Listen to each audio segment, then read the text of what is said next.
In this video, I'll be giving you a step-by-step guide on what to do when you arrive at Incheon Airport. So, if you're planning a trip to South Korea, then this video is for you. But before we start, quick plug lang, if magbubook kayo ng hotels, activities, tours, or anything on Klook, you can use my Klook code KATIPIKLOOK for some awesome discounts. Now, let's get into it.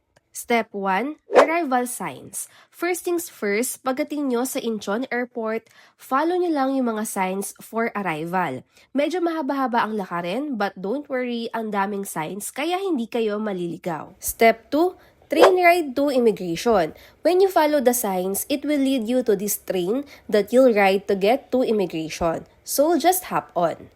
And step 3. When you see this sign, it means malapit na kayo sa immigration. Step 4, arrival card. Before kayo pumila sa immigration, make sure yung nakapag-fill out na kayo ng arrival card. Don't worry, may mga arrival cards na available bago kayo dumating sa immigration. But if ayaw na mag-fill out dito sa airport, good news! You can fill out an e-arrival card using your phone at least 3 days before your flight. This way, pagdating nyo sa Incheon, dire-diretso na kayo sa immigration. Here's the link kung saan nyo pwedeng i-fill out yung e-arrival card. Step 5. Immigration process. Pagdating sa immigration, wala naman silang tinanong sa amin. All they did was scan my passport and fingerprint, and that was it. Step 6. After na immigration, head to baggage claim. Once you've claimed your bags, you finally reach the arrival hall. Here's what the arrival hall looks like. Super haba nito and dito rin namin pipick upin yung mga essentials na binook namin sa Klook and magwi-withdraw ng pera. Step 7. Pick up packet Wi-Fi. The first thing we pick up was our packet Wi-Fi na nabook namin sa Klook. Makikita niyo siya sa pinakadulo ng arrival hall A, open from 6 a.m. to 10 p.m. Or pwede rin sa Arrival F, which is open naman 24 hours.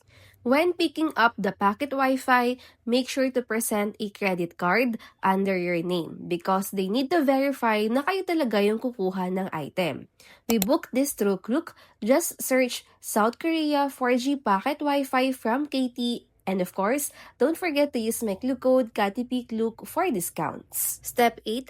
Pick up Climate Card. Take note na nabook namin tong Climate Card kasama ang Discover Seoul Pass kasi walang separate na nabubook na Climate Card sa Klook. Climate Card ang ginagamit na pambayad sa mga subway trains and buses sa Seoul. Pwede na siyang loadan with unlimited rides for the number of days you choose. Tamang-tama nga kasi kasama na dito ang Discover Seoul Pass wherein you'll get free admission to over 70 attractions in Seoul. Nakapunta kami sa Lotte World, Everland, Namsan Seoul Tower, and Seoul Grand Park for free.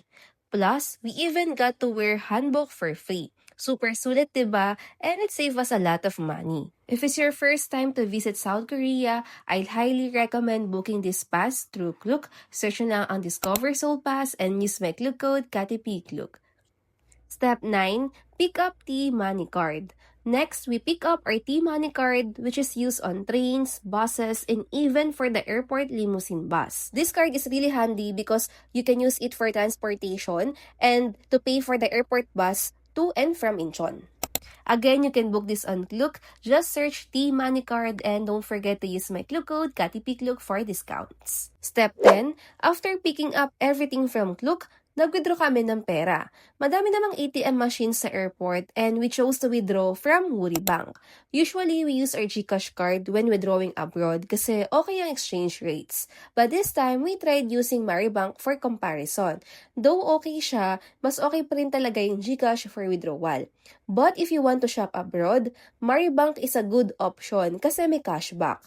I actually made a separate video about this, so make sure to check that on my profile. Step 11, last but not the least, bumili kami ng bus ticket papunta sa hotel sa Myeongdong. There are a lot of ways to get to the Seoul City Center, but we chose to ride the airport limousine bus kasi mas convenient. When we check for trains, may mga transfers pa, so medyo hassle kapag may dala kang maleta.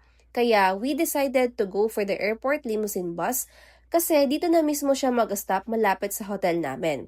To find your bus stop, just search on Naver Map kung saan yung stop na malapit sa hotel nyo and yun na yung sabihin nyo when buying your bus tickets. And that's it guys. I hope nakatulong tong step-by-step guide na to sa inyo. If you found it helpful, don't forget to like and share this video.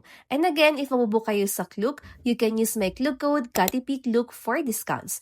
Ayun lang, see you in my next vlog. Babush!